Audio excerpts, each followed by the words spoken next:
Pela graça do Senhor, nós temos avançado aqui com a nossa série sobre a teologia bíblica da família. E hoje daremos continuidade à nossa série, refletindo no Salmo de número 127. Nós estamos numa pequena série dentro dessa série maior, que é a teologia da família. Nós temos refletido sobre os salmos do lar. E o tema de hoje é construindo a casa ou um lar. Para a nossa reflexão. As crianças podem acompanhar a irmã Helena e todos nós abriremos a Bíblia no Salmo de número 127. Lembrando que a nossa aula e também a nossa série de aulas está baseada no livro Lar, Família e Casamento, do Dr. David Merck. Salmo de número 127, Cântico de Romagem de Salomão. Se o Senhor não edificar a casa, em vão trabalham os que a edificam. Se o Senhor não guardar a cidade, em vão vigia a sentinela. Inútil vos será levantar de madrugada, repousar tarde, comer o pão que penosamente granjeastes. Aos seus amados, ele o dá enquanto dormem. Verso 3. Herança do Senhor são os filhos, o fruto do ventre, seu galardão. Como flechas na mão do guerreiro, assim os filhos da mocidade. Feliz o homem que enche deles a sua aljava, não será envergonhado quando pleitear com os inimigos à porta. Vamos orar mais uma vez? Senhor Deus, muito obrigado, porque o Senhor é um Deus pessoal, que se relaciona conosco e que se fez conhecido a nós por meio da Tua santa palavra. Essa palavra que é a verdade inspirada, inerrante, suficiente, a espada do Espírito e o meio pelo qual a Sua igreja é edificada.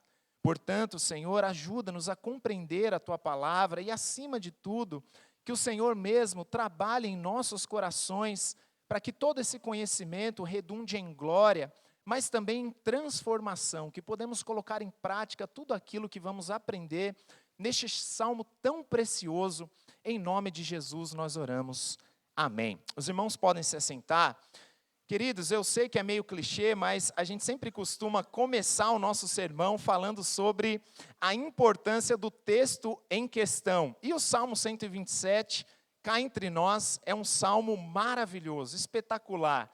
Não temos como pensar sobre a família, sobre o casamento, sem refletirmos sobre essa preciosidade que é o Salmo 127. Se o Senhor não edificar a casa, em vão trabalham os que a edificam.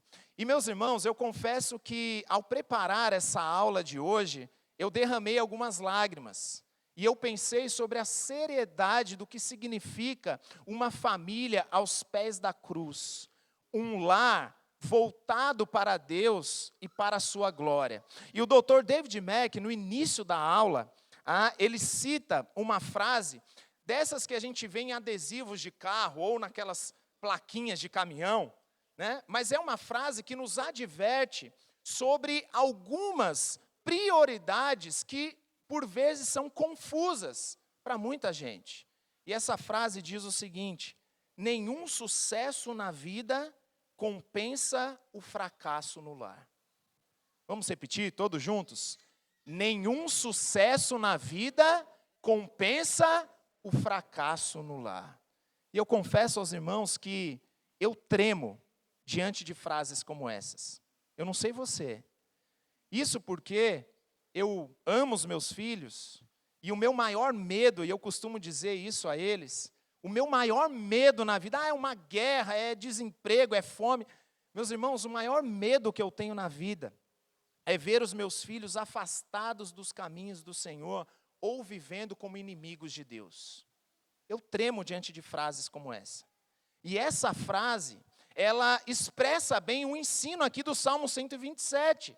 Nenhum sucesso na vida compensa o fracasso no lar. Meus irmãos, o nosso lar e a nossa família é o motivo de todas as outras coisas. Então, se você trabalha para ganhar dinheiro, para ter sucesso, ou para se dar bem na vida, mas se o mais importante, que é a sua família, é fracassada, você fracassou em tudo. Todo o resto vai por água abaixo.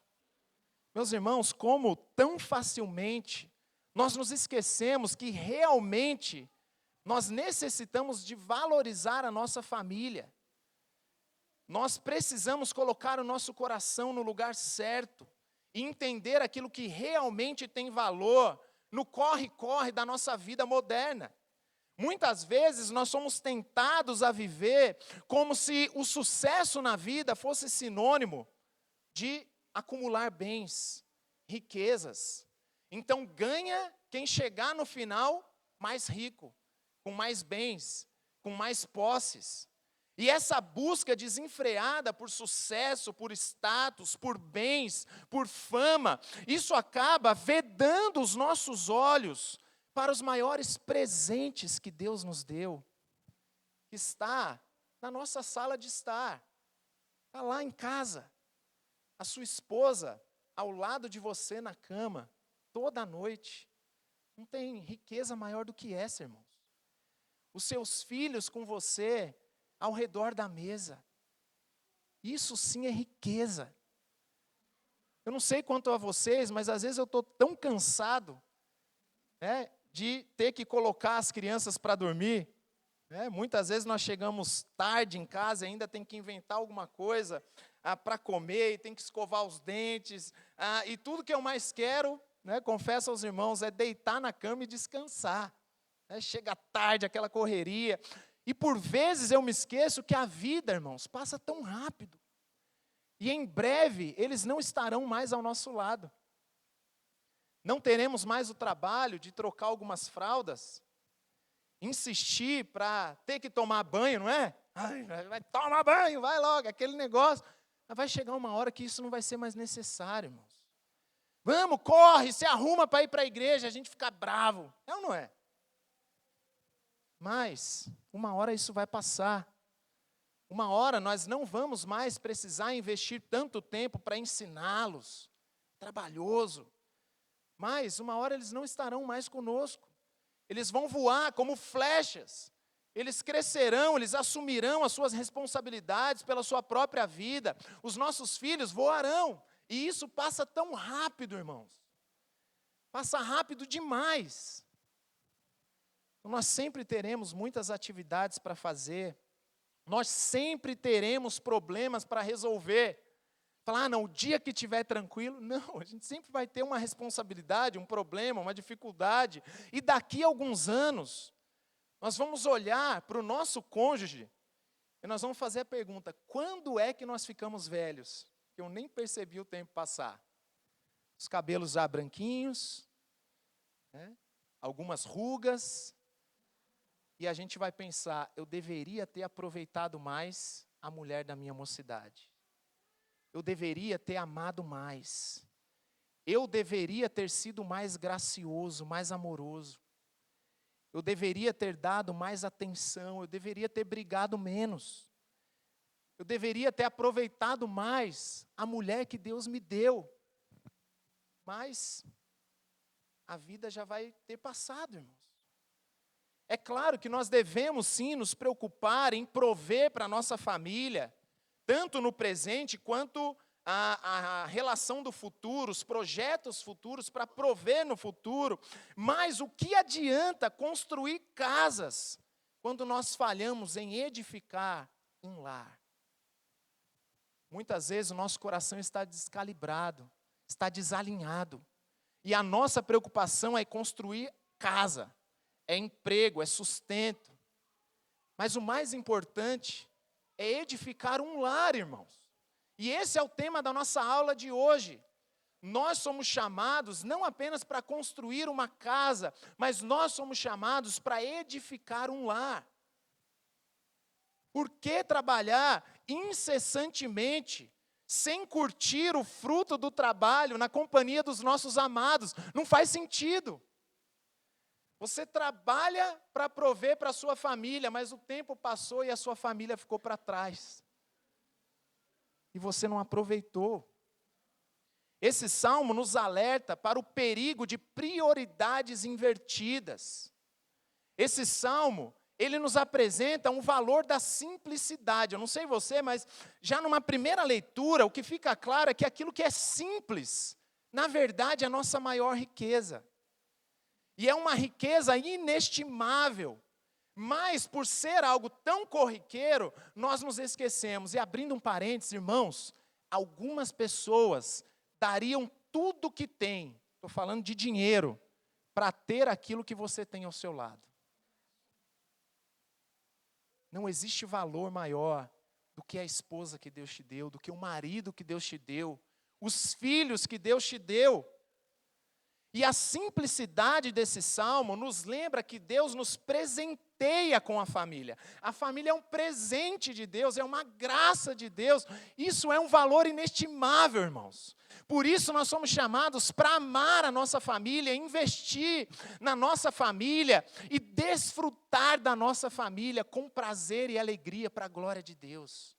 A família é um presente de Deus que precisa ser valorizada e bem cuidada na dependência do Senhor. Eu não estou dizendo só de dinheiro, irmãos. Não é só fazer uma compra, pagar água, luz, telefone, não é isso. É amar, é cuidar, é valorizar, é estar junto, é discipular, é pastorear a sua família, é orar junto, é amarem a Deus, juntos, servirem a Deus, vivendo para a sua glória. Ame a sua família, valorize a sua família. Em vez de sermos, como David Mack diz aqui, trabalhólatras, né? Hoje em dia, um termo que se usa é workaholic, não sei se vocês já ouviram, né? Essa ideia de só viciado em trabalhar, e o trabalho vira um ídolo, e o dinheiro vira um ídolo. Nós devemos sim ser responsáveis, diligentes no serviço, mas sem perder de vista o propósito do porquê nós trabalhamos. Ou seja, nós devemos trabalhar para viver, né? É clichê, né? E não viver para trabalhar, mas muitas vezes é o que nós fazemos. Nós devemos trabalhar para glorificar a Deus, mas também para desfrutar da nossa família. E, acima de tudo, entender a verdadeira riqueza da família. Esse texto mexe com a gente, irmãos. Né? E quando nós olhamos para o contexto aqui, os Salmos 127 e 128, eles são parte de um conjunto que nós chamamos de Salmo de peregrinação. Inclusive, o pastor Ricardo já deu uma aula aqui, uma série sobre os Salmos, lá atrás, aqueles que se lembram. O pastor explicou, quais são os tipos diferentes de Salmo. O Salmo 127 e o Salmo 128, eles fazem parte desse conjunto de Salmos de peregrinação. E juntos, eles descrevem a bênção de uma família centrada no Senhor e na sua aliança. Salmo 127 e 128 é quase como se fossem irmãos siameses. Eles são irmãozinhos aí que caminham juntos. E eles nos mostram que o trabalho excessivo, especialmente quando feito com espírito de autossuficiência, sabe aquela ideia de que eu trabalho porque tudo depende de mim. Eu sou o provedor dessa casa. Não estou dizendo que não é, mas em última instância, nós somos dependentes do Senhor. E esses salmos, eles mostram que esse espírito de autossuficiência, de independência, de avareza, só tem um resultado. Eles culminam em frustração. Então, se você confiar na força do seu braço e não depender do Senhor, não tem outro resultado para a sua família que não seja frustração. Mas somente quando o Senhor é quem constrói a casa, você vê a ênfase do salmista, olha, é sua responsabilidade, mas em última instância é o quê? Quem constrói a casa? É o Senhor. Quando o Senhor é quem preserva os seus frutos, aí nós somos capazes de desfrutar plenamente das bênçãos de Deus. Esse é o foco desses salmos. E esses salmos, eles nos apontam para a verdadeira riqueza. Repare aí nas palavras do salmista.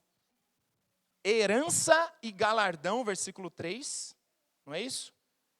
Herança, galardão, olha, ele está falando de riquezas. Eles se manifestam em filhos da mocidade, 127, 3 a 5 e o 128, 3.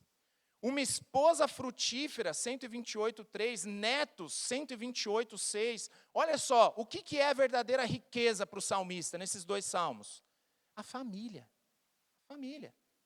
Eu creio que a maioria já ouviu falar, né, que esses salmos de peregrinação, que vai do Salmo 120 até o Salmo 134, eles faziam parte de uma coleção sagrada de hinos de Israel, certo? Então é um inário, o saltério é um inário, e esses salmos do 120 ao 134 são esses salmos de peregrinação. E eles eram usados nos períodos em que o povo ele subia os montes sagrados de Jerusalém para celebrar ao Senhor.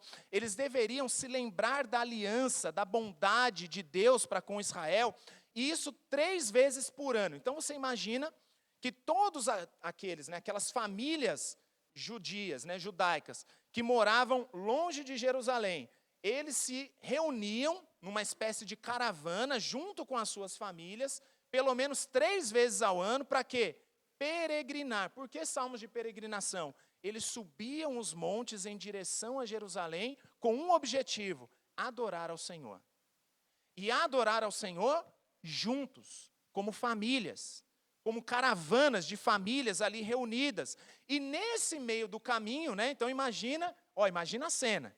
Então digamos que a Igreja Reformada Semente da Vida ficasse num morro aqui perto, onde que, não sei, eu não conheço bem, mas imagina que tem aqui um lugar que você sobe lá, passando Gomeral, né? Você tem lá a Igreja Reformada Semente da Vida, lá em cima no Gomeral. Aí todas as famílias da igreja se reuniam e iam numa caravana, numa espécie de procissão, em direção à igreja, lá no alto dos montes, e no meio do caminho, o que a gente ia fazendo? Cantando, louvando ao Senhor.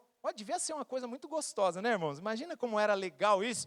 Pelo menos 3 vezes por ano, todas as famílias reunidas, e eles cantando. O que eles cantavam? Salmos de peregrinação, que eu disse, do 120 ao 134.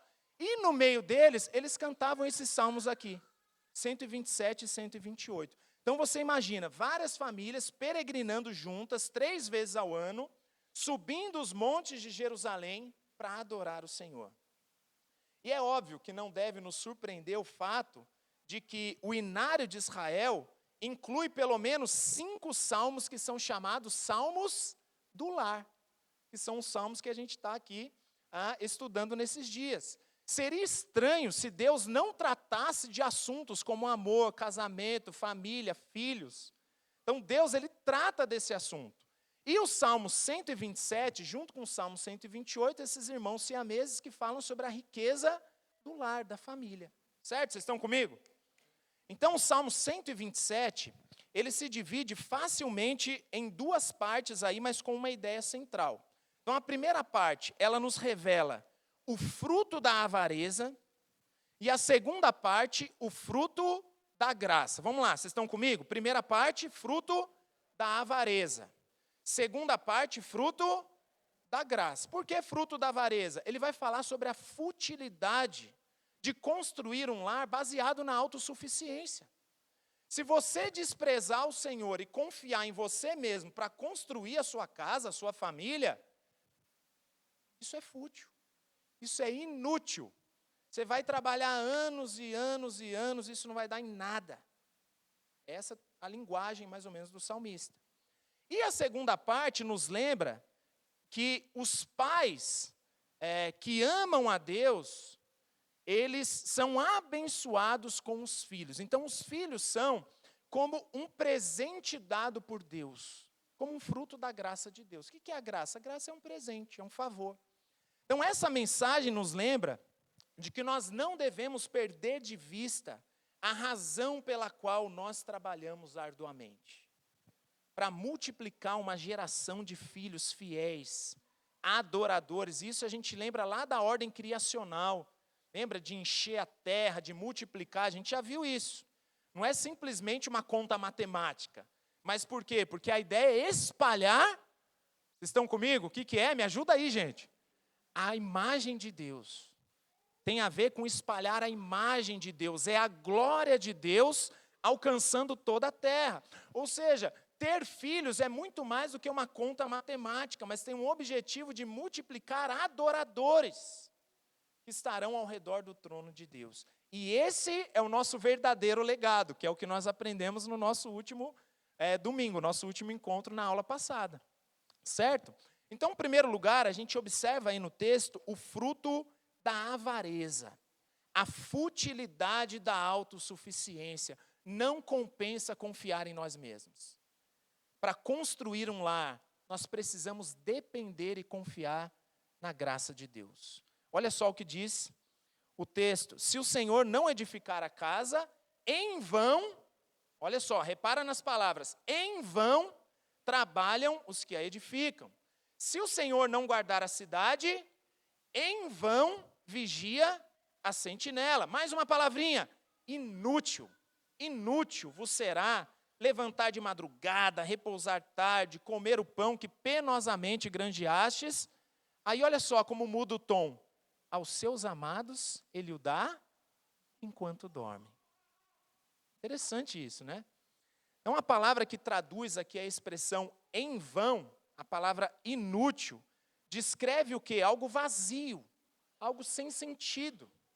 É como se você estivesse dando murro no vento, mais ou menos isso.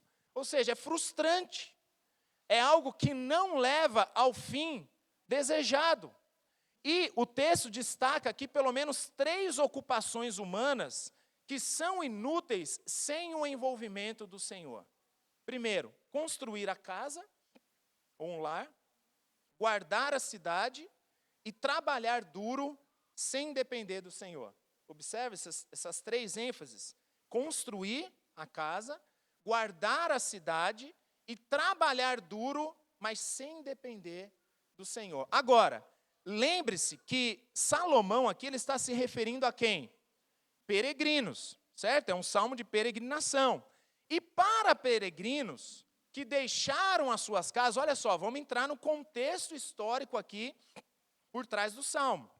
Então imagina, você vai peregrinar lá para Jerusalém, você deixou a sua casa para trás, você deixou a sua aldeia para trás, você deixou os seus campos para trás, e durante uma semana ou mais, porque demorava, né? Eu dei o exemplo ali do Gomeral, né? Mas demorava muito mais do que isso, né, gente? Então imagina, você vai ficar mais de uma semana fora de casa e você está indo adorar o Senhor. Ó, ficou tudo para trás, será que eu vou ser roubado?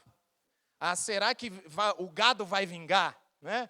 Será que vai nascer o milho na lavoura? Será que vai dar algum problema? Imagina, você está indo para Jerusalém mais de uma semana e está lá preocupado. E a retífica, né? Quem que vai cuidar do meu negócio? Né? E a minha casa, será que vai entrar um bicho? Será que alguém vai pular o muro? Quem que vai dar comida para o cachorro? Não é? A gente se preocupa com essas coisas. Aí imagina que o próprio Deus, ele está lembrando aquele povo de que é Ele quem guarda as suas habitações. É Ele quem cuida, é Ele quem sustenta. Por isso, esse texto aqui, ele é encorajador. Olha, eu não preciso me preocupar, porque é Deus quem cuida de mim. E, ao mesmo tempo, ele encoraja as famílias sobre a proteção e o cuidado de Deus. Ou seja, vocês não estão sozinhos, sou eu que protejo vocês. Sou eu quem sustenta vocês. A ênfase do Salmo nos leva a alinhar o coração e saber qual é a nossa verdadeira riqueza. Olha, não coloca o coração na lavoura, não. Não coloca o coração lá no gado, não coloca o coração nessas coisas. O mais importante, a maior riqueza, não é aquilo que você deixou para trás. A casa, a lavoura e os bens, mas a verdadeira riqueza é quem está peregrinando com você. Olha que coisa maravilhosa, irmãos. Você observa isso no Salmo? Então imagina um povo que deixou tudo para trás para ficar uma semana lá, indo adorar a Deus, e o salmista está dizendo, olha, a sua riqueza não é o que ficou lá, não. A sua riqueza está indo junto com você. Ela está aí do seu lado, é sua esposa, são seus filhos. É como se o salmista estivesse dizendo, olha, a sua maior riqueza não é a casa que ficou para trás, mas é o lar. E o lar está junto com você. Porque onde você estiver reunido com a sua família, ali estará o seu verdadeiro lar. Não é a sua fazenda, o seu sítio, os seus negócios, não.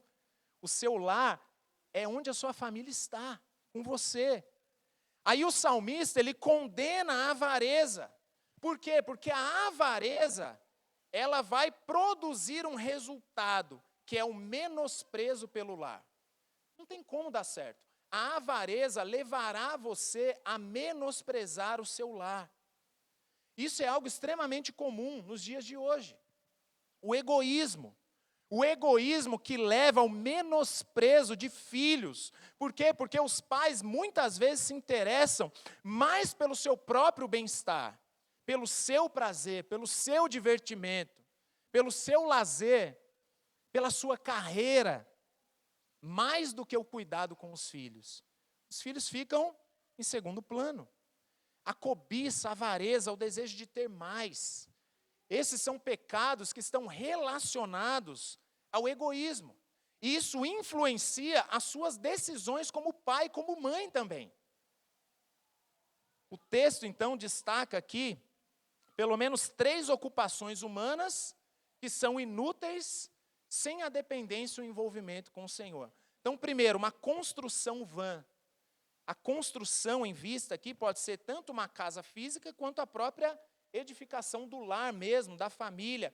Mas o David Mack, ele defende aqui que talvez a primeira opção seja a mais viável, é construir uma casa mesmo ali no sentido de você ter as suas responsabilidades financeiras e construir todo o suporte necessário para a sua família.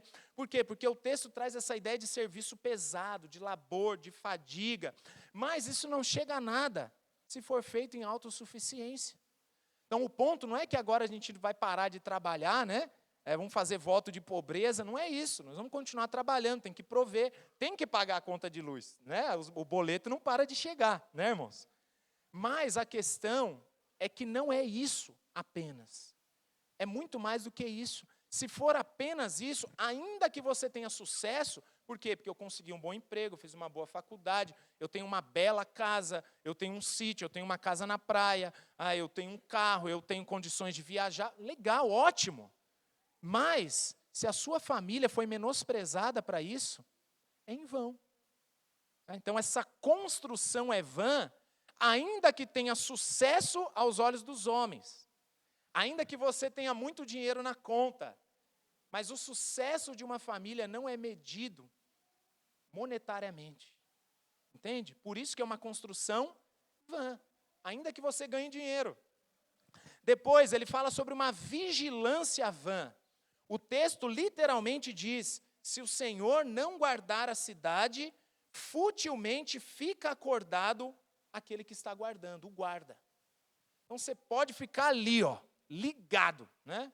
Mas sem Deus como nosso protetor, não existe guarda humano que consiga garantir a nossa segurança. Então, sistemas sofisticados de alarmes, câmeras, cercas elétricas, rastreadas por satélite, né? Tudo isso, sem o Senhor, é em vão. O fruto do nosso muito labor, ele pode ser dissipado num instante, irmãos. Nós podemos ter muito dinheiro, mas perder tudo da noite para o dia. Todos nós estamos sujeitos a isso. Quem garante que, não, porque você tem dinheiro, você está tranquilo? Quem garante? O Senhor é quem nos guarda.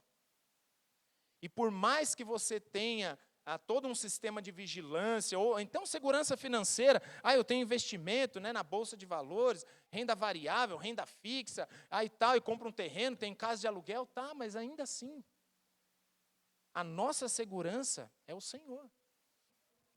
Isso é em vão, se o Senhor não estiver presente. E um terceiro, em vão aí do texto, o inútil é o trabalho. É em vão. Então, o salmista, ele descreve o trabalho duro, né, de você se arrastar da cama antes do nascer do sol. Então, você acorda cedo, muito cedo, aí você fica até depois que todo mundo foi embora no trabalho, você ainda está trabalhando, você fica trabalhando até tarde. Mas nós somos lembrados de que a bênção de Deus, que é o nosso pão de cada dia, isso muitas vezes pode se misturar com um gosto amargo, quando isso é produzido em meio à ansiedade e autossuficiência. Você pode até ganhar um pouco de dinheiro a mais, Você pode até ser promovido porque você acordou cedo e você foi dormir tarde. Mas sem o Senhor, isso vai ter um gosto amargo.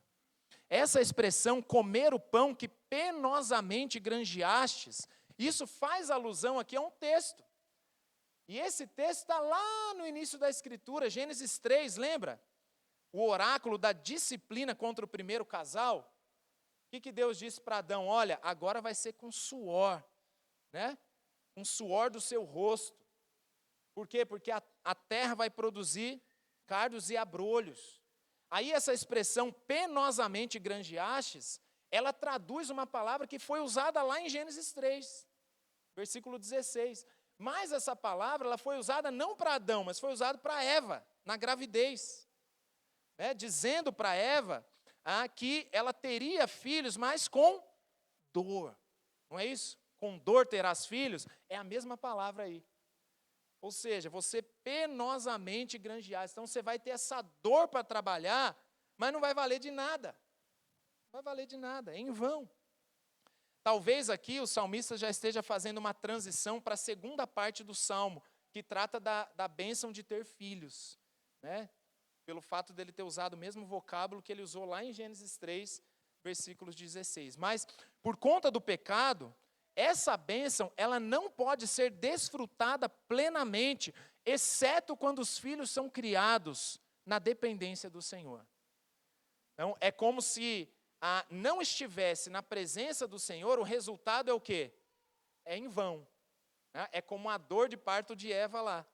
Então, a última linha do versículo, ele nos chama a atenção aqui para algumas dificuldades de tradução. Né? O David Mack ele apresentou algumas. Então, por exemplo, você tem aqui a tradução da Ara, que diz, que a nossa tradução diz, aos seus amados ele o dá enquanto dormem. A NVI diz, o Senhor concede o sono àqueles a quem ele ama. E a Almeida Revista e Corrigida diz, pois assim dá ele aos seus amados o sono. Então, o sono é um presente, ou Deus dá enquanto a gente está dormindo. O David Mack, ele propõe aqui que a melhor tradução parece ser, pois ele dá o sono aos seus amados. A ideia de que Deus, ele concede descanso e paz, e por implicação ele concede o sustento àqueles que dependem dele para realizar aquilo que precisam realizar. Então a ideia mais ou menos é de que aquilo que você almeja com o resultado do seu trabalho, é Deus quem te concede. É Ele quem te dá o sono, é Ele quem te dá descanso, é Ele quem te dá o resultado do seu trabalho. Deus dá o sono aos seus amados, no sentido de que Ele quer que o lar seja um lugar de tranquilidade, de paz e de alegria. Então imagina, se o desejo de Deus para as nossas famílias fosse o conflito, o choro, a desgraça, né? O que o salmista ia escrever aqui? Aos seus amados ele dá o pesadelo, né? É isso que diz o texto? Não, irmãos. Aos seus amados ele dá o sono. Ele dá a tranquilidade, a paz. É isso que Deus deseja para os nossos lares, irmãos. Não pede guerra. Sabe, que parece que você está saindo de um mundo entrando em Nárnia, mas no sentido negativo, né? Então não é Nárnia, né? É o inferno de Dante, né? Em alguns lares você está entrando no inferno de Dante, né? Você entra por um portal, parece que está tudo tranquilo lá fora, aí de repente o tempo fecha, literalmente, né? Aí fica nublado, aí começa, armou a chuva, aí dali a pouco é trovão, é raio, e um grita para lá, e outro grita para cá, e um fica bicudo com o outro, virado para o outro, e briga, é conflito, às vezes palavrão, gritarias. Definitivamente não é esse o desejo de Deus para os nossos lares. O texto não diz, ele nos dá o pesadelo, ele diz, ele nos dá o sono. Deus deseja que os nossos lares sejam lugares de deleite, de paz, de alegria, de tranquilidade. É desfrutar da mulher que Deus te deu, do marido que Deus te deu, da companhia dos filhos. Então, um exemplo disso é o final de um texto que regulamenta o divórcio em Israel, lá em Deuteronômio 24:5. O David Mack cita esse texto, ele diz, homem recém-casado não sairá à guerra. Lembra desse texto? Nem se lhe imporá qualquer encargo por 1 ano. Ó, a lua de mel era estendida lá em Israel, hein, irmãos? Não sei quem vai ganhar aí, né?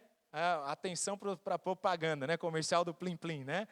Aqueles que não faltarem vão participar de um sorteio de livro e vai ter um sorteio também de uma diária numa pousada, irmãos. Estou doido para ganhar esse negócio, né? Mas imagina o seguinte, lá em Israel a lua de mel era estendida. Então, por 1 ano ficará livre em sua casa, para quê? Para ficar lá só assistindo Netflix e pensando em você mesmo? Não. E promoverá a felicidade da mulher que tomou. É nossa função promover a felicidade da nossa esposa, irmãos. Está aqui, ó. Né? Então, esse é um texto que fala sobre a importância do quê? Do deleite, irmãos. Você coloca um recém-casado no fronte de batalha, a mulher vai ficar viúva, não está casada nem há 1 mês. Então, Deus está preocupado com isso. Olha, você tem que desfrutar da sua esposa tem que desfrutar de você, a família, o deleite. O livro de Eclesiastes destaca o quê? A futilidade da vida. Né? Alguns dizem que o livro de Eclesiastes é o livro mais azedo da Bíblia. Mas não é mais realista, né? E tem a ver com sabedoria, não é? E falar, porque vi que nada disso vale a pena debaixo do sol. Aí trabalhei. Mas, de fato, se o nosso coração não estiver com o Senhor, nada nessa vida faz sentido. Então, o livro de Eclesiastes destaca a futilidade da vida sem Deus debaixo do sol. E nos lembra o quê? Que trabalhar, comer, beber, desfrutar da família, essas coisas são presentes de Deus. E sem Deus, nada faz sentido. É quando ele vai dizer lá no capítulo 2, versículo 24, nada há melhor para o homem, tem nada melhor do que comer, beber e fazer que a sua alma goze do bem do seu trabalho. Isso é um presente de Deus. Desfrutar dos resultados do trabalho como algo concedido por Deus. No entanto, vi também que isto vem da mão de Deus, ou seja, não depende de você. Isso é um presente de Deus. Aí ele diz mais à frente, desfruta a vida com a mulher que amas todos os dias dessa vida de ilusão que Deus te deu debaixo do sol. Então, desfrutar da vida com a mulher que você ama, desfrutar do fruto do seu trabalho para a glória de Deus. Essa é a ênfase. O salmista, ele também ensina que Deus, ele quer que a paz reine em nosso lar. E não o estresse, não as brigas, os conflitos. Isso está claro no texto. Tudo que rouba a nossa paz, dívidas, fruto de cobiça, de indisciplina, ou um excesso de trabalho, ou a falta de coerência e disciplina dos filhos, porque aí vai virar um inferno dentro de casa. Então, tudo isso deve ser afastado do lar, onde Deus reina. Tem que tomar cuidado, zelar pela paz em nossos lares. É muito comum na criação de filhos perder-se de vista o padrão bíblico de santidade, de paz no lar. Por isso que de tempos em tempos, muitas vezes nós somos tentados a ficar insensíveis ao padrão de Deus e a consequência que nós experimentamos a tensão, os conflitos no lar. Então nós precisamos cultivar, irmãos, e fazer disso um hábito, cultivar o culto doméstico, oração em família, ensinar os filhos, abençoar, aconselhar uns aos outros. Então isso é necessário para que a paz possa reinar em nossos lares. Mas nós observamos aqui uma outra questão importante no texto, que é a pergunta, será que então isso elimina a responsabilidade humana de trabalhar? Porque Deus dá enquanto a gente dorme, né? A gente viu que Deus dá o sono, né? Mas elimina a nossa responsabilidade? É óbvio que não. A advertência aqui é contra o excesso de trabalho ao custo daquilo que é mais precioso, que é a família. Mas também teria uma aplicação aqui especial para os peregrinos que iriam sacrificar no culto 1 semana ou mais de trabalho. Por quê? Porque estão deixando de trabalhar para ir cultuar em Jerusalém. Então, olha só o que o texto está dizendo. Olha, trabalhar sem parar, trabalhar sem curtir os benefícios vindos da mão graciosa de Deus, como se tudo dependesse de nós, isso não vale de nada. Então, você está pensando que você está perdendo uma semana de trabalho, mas, na verdade, você está ganhando. Entende aqui o contexto? Então, às vezes, é bom tirar o pé, irmãos. Investir tempo na família. Nós faremos bem se nós refletirmos sobre as nossas prioridades. Nós fomos feitos para trabalhar como uma forma de adorar a Deus, mas a prioridade é o próprio Deus. É uma grande tragédia quando nós perdemos isso de vista. A razão pela qual, muitas vezes, nós corremos atrás de vaidades que ficarão para trás. Tudo vai ficar aí. E às vezes vai dar briga até, né, na família. Espero que não, na nossa, né? Mas, ou seja, alguém pode gastar horas de trabalho, anos e anos, gastar toda a sua energia, o seu tempo, os seus bens, para construir casas lindas, mas ao mesmo tempo estar destruindo o próprio lar. Eu espero que essa não seja uma realidade em nossas vidas. Certo? Então, o primeiro ponto, o que a gente viu? Me ajuda aí, irmãos. Eu tenho um grave problema de memória. A primeira parte desse salmo fala sobre o que mesmo? Fruto da avareza, a futilidade, a inutilidade do trabalho sem o Senhor. Vocês estão comigo? Posso continuar mais um pouquinho? Então vamos para a segunda parte. Então, se ele fala sobre o fruto da avareza, agora ele vai falar sobre o fruto da graça, a bênção do Senhor em família. O presente, a família é bênção de Deus. E ele usa aqui como exemplo os filhos. Olha só o que diz o texto: herança do Senhor são os filhos, o fruto do ventre, o seu galardão, como flechas na mão do guerreiro, assim os filhos da mocidade. E ele vai dizer: feliz o homem que enche deles a sua aljava, não será envergonhado quando pleitear com os inimigos à porta. A segunda parte aqui desse salmo, ele muda o foco da construção da casa para a construção daquilo que está dentro da casa, os filhos. Então, assim como nós vimos que a perspectiva do salmista, e obviamente também a perspectiva de Deus, sobre o trabalho, foi radicalmente diferente da visão do mundo a respeito do trabalho, nos primeiros versículos, não é? Porque lá fora não é esse negócio, lá fora é workaholic. Aqui também, o salmista corrige a maneira com que o mundo, e infelizmente, às vezes, alguns de nós, encaram os filhos, como aqui nos versículos de 3 a 5. Infelizmente. Por vezes, o relacionamento da nossa sociedade com os filhos reflete um cenário de amor e ódio. De amor e ódio. A sociedade, ela vem adotando uma atitude cada vez mais hostil para com as crianças, por um lado. Para muitos, o que é filho? Filho é interromper uma carreira promissora. Os filhos bagunçam o orçamento familiar, alteram radicalmente a nossa vida. Filho dá trabalho. Mas a gente ouve isso dentro da igreja. O que é filho? Ixi, misericórdia, bate na madeira. Filho dá trabalho. E saem muitas vezes aquelas palavras do tipo: olha, nunca vou ter filho. Filho é maldição. Infelizmente. E às vezes dizem assim: olha, depois de dar todo o trabalho, nem sempre saem como a gente espera, que às vezes a gente imagina uma coisa para os filhos decidem outras. E às vezes saem de casa, vão embora sem dar um muito obrigado. Obrigado, papai, obrigado, mamãe. E vão embora. Será que vale a pena ter filhos? Então, há várias atitudes contrárias a filhos na nossa sociedade. Um alto índice de aborto, um planejamento familiar que adia indefinidamente a paternidade, a maternidade, ou então uma decisão obstinada por não ter filhos, maus tratos a crianças, pedofilia, diminuição da família moderna, negligência dos filhos, uma criação terceirizada dos filhos para babá, para creche, para os avós. Então, por um lado, a gente vê que a sociedade falando: esse negócio de filho é besteira. E às vezes dentro da igreja. Mas, ao mesmo tempo, alguns, enquanto alguns encaram filhos como uma praga, né, como uma inconveniência, por outro lado, existem aqueles que vão para um outro extremo, que nós poderíamos chamar de filiolatria. Quem manda na casa é a criança.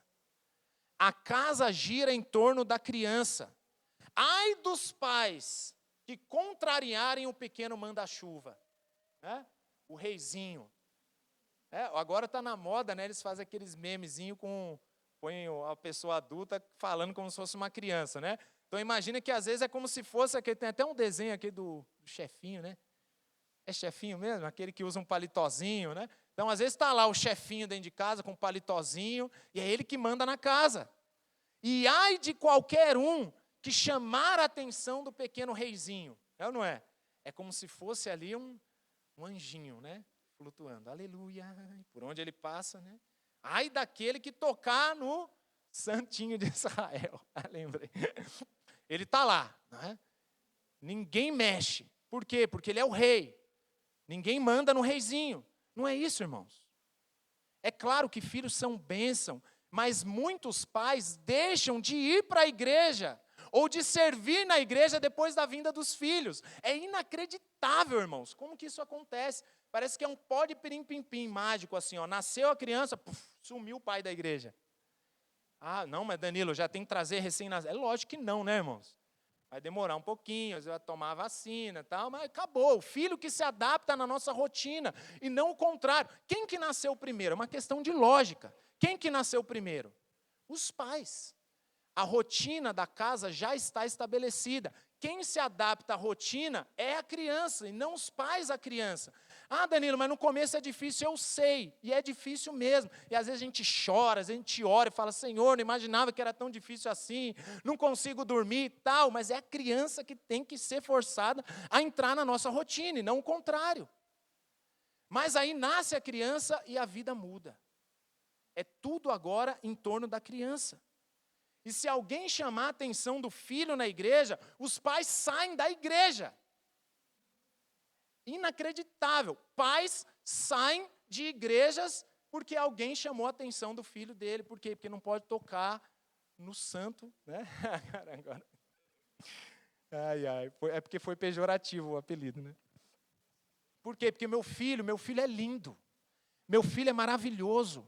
Meu filho é a criança mais pura, é a criança mais perfeita na face da terra. E ai daquele que contrariar o meu pequeno ungido.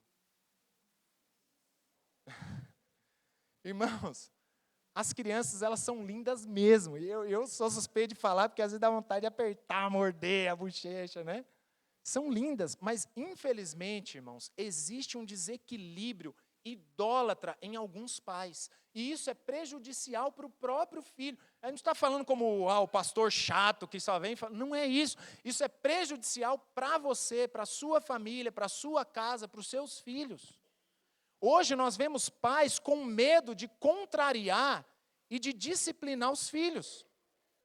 Com medo da criança. E permitem que o filho seja o centro das atenções. Tudo precisa girar em torno da criança. Ele tem a precedência, até mesmo no relacionamento marido e esposa, irmãos. O filho assume o lugar do pai na cama, e o pai vai dormir no chão. É ou não é? Não acontece isso? O pai é escanteado. É isso mesmo, escanteado. É colocado de lado em casa. Por quê? Porque agora a criança deita com a mamãe na cama. Não estou dizendo, irmãos, por favor, não estou dizendo que o filho não possa deitar na cama, tá? Dormir na cama, não é isso. Eu estou dando um exemplo que às vezes o pai, quem que é o pai? O pai, talvez daqui uns 2 anos eu lembro que o pai existe. O filho assume o lugar do pai. É claro que existe um processo de adaptação, é uma fase que exige mais cuidados, mas muitos não administram isso corretamente. E o filho acaba sendo um empecilho, às vezes para o ministério, às vezes para a vida íntima do casal. E vai dar problema, irmãos. Nós falamos disso no nosso último PG. Sobre a intimidade do casal. E a vida íntima do casal é totalmente prejudicada por conta das crianças. Lembrando, ninguém aqui é louco, tá, gente? Eu entendo, tem questões hormonais envolvidas, tem pós-operatório, cesariana, eu sei de tudo isso, tá, irmãos? Eu estou falando de rotina. Então, o filho, muitas vezes, acaba sendo um problema para a ordem, para a disciplina da casa, para a autoridade do marido em casa. Em muitas famílias, quando nasce a criança, o pai perde a autoridade em casa. Isso acontece muito. Há uma abundância hoje de propagandas voltadas para o consumismo da criança, né? É festa, é feriado, é dia da criança, é Natal, e é presente, é mais presente. Há uma tendência muito forte em nossos dias de tornar os filhos o centro do orçamento e do universo familiar. Eu não pago uma progressiva para minha esposa, mas eu compro um PlayStation 5 para o meu filho. Entendeu? Então, no seu livro sobre paternidade, que é Educação de Filhos à Maneira de Deus, os autores Gary e Anne, eles afirmam que esse filiocentrismo menospreza o relacionamento marido-esposa, tornando os filhos o eixo da família e não o relacionamento conjugal. Então, o que é o mais importante que é a confusão que acontece? O eixo da família, ele é transformado, ele é uma troca. Ao invés do relacionamento conjugal, agora é o relacionamento com os filhos. Existe uma troca de eixo no relacionamento conjugal, familiar. E isso acaba minando o alicerce da família, não tem como dar certo. Mas, em vez disso, os filhos devem ser considerados como membros bem-vindos ao círculo familiar, como um presente, como uma bênção de Deus, mas não o centro da atenção. O casal precisa cultivar o seu relacionamento como melhores amigos. O cônjuge tem a proeminência na família. E é justamente isso que servirá como base de segurança e confiança para os próprios filhos. Porque isso vai prover um ambiente de segurança para os filhos. Quando os cônjuges, eles são o eixo da família, quando o marido e a mulher, eles têm a proeminência na família, você pode pensar assim, o filho vai ser deixado de lado. Não, o filho vai ser protegido. É isso que vai formar a base de segurança e de confiança para a educação dos filhos. Por quê? Porque filho nenhum está preparado para ser o homem da casa.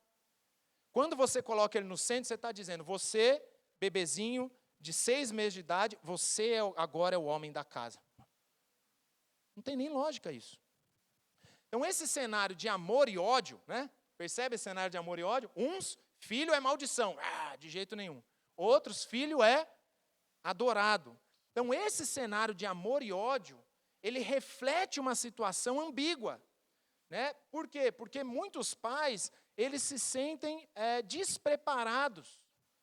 E sentem as dificuldades de criar os filhos e prepará-los para a vida. Por quê? Porque parece que só tem esses dois extremos. Ou o filho não é nada, ou ele é o centro de tudo, adorado. Aí, a Mary Cassin e a Nancy Leite, eles ressaltam os valores das crianças aos olhos de Deus e o privilégio de sermos pais. O autor diz o seguinte, ter e criar filhos é precioso aos olhos da Bíblia.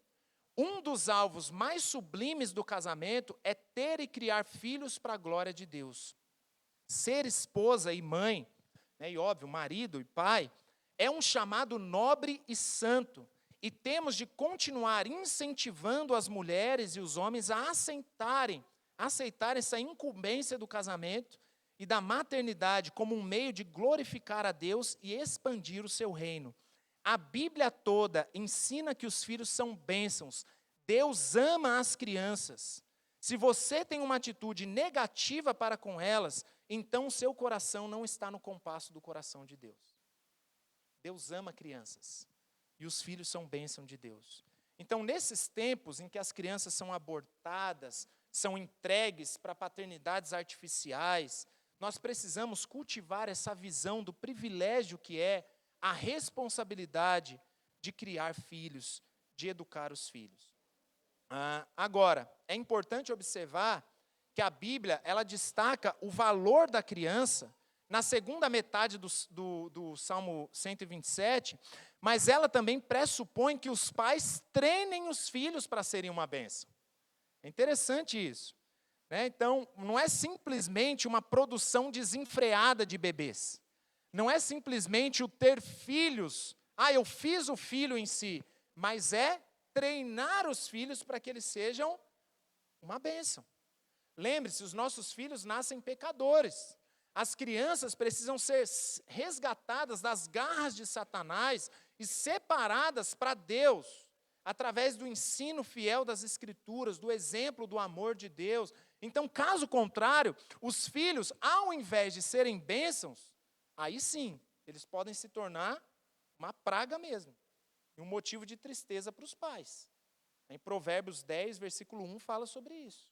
Então, a questão é que os filhos são bênção, dadas por Deus, mas não é simplesmente ir colocando os filhos no mundo, mas é treinar as crianças para serem bênçãos, certo?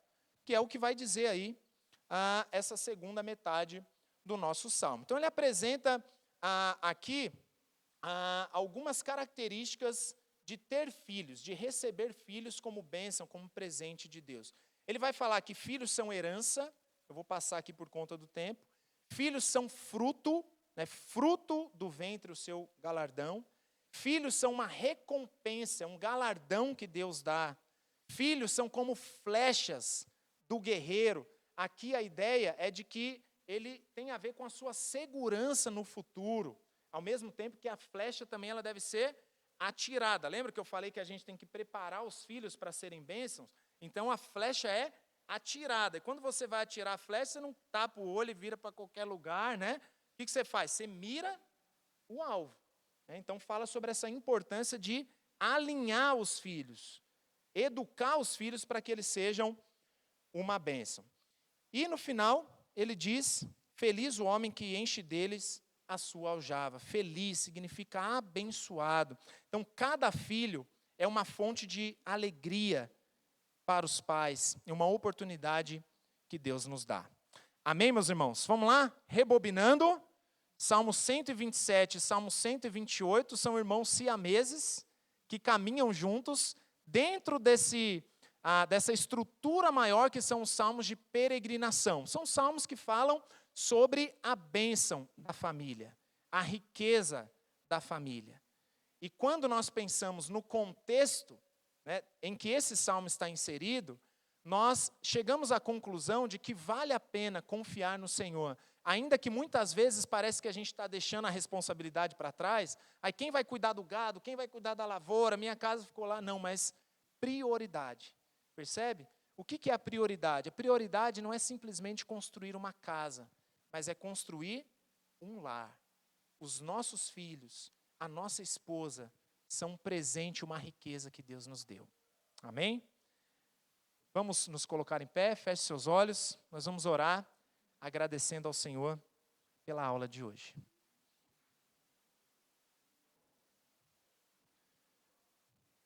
Senhor Deus, nós te damos graças, porque o Senhor é o idealizador da família, do casamento.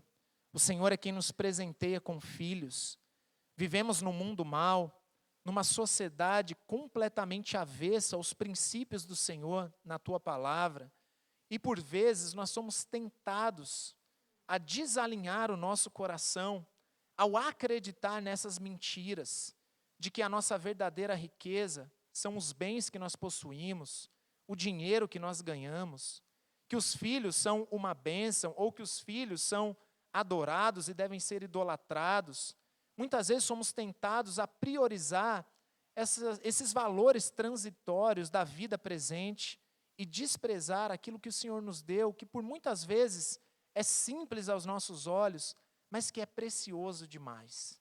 Ajuda-nos a amar as nossas esposas, os nossos maridos, os nossos filhos, a honrar os nossos pais e a valorizar a riqueza de uma família. Ajuda-nos a construir um lar onde a presença do Senhor é mais do que abundante, onde o Senhor é glorificado, adorado, exaltado. Que o Senhor nos conceda lares onde a paz possa reinar, a tranquilidade, o amor, o serviço, que a graça do Senhor transborde em nossos lares, em nossas famílias. Senhor, jogue por terra toda a obra de Satanás contra cada família desta igreja e nos abençoe, Senhor, por Tua graça. em nome de Jesus. Amém e amém.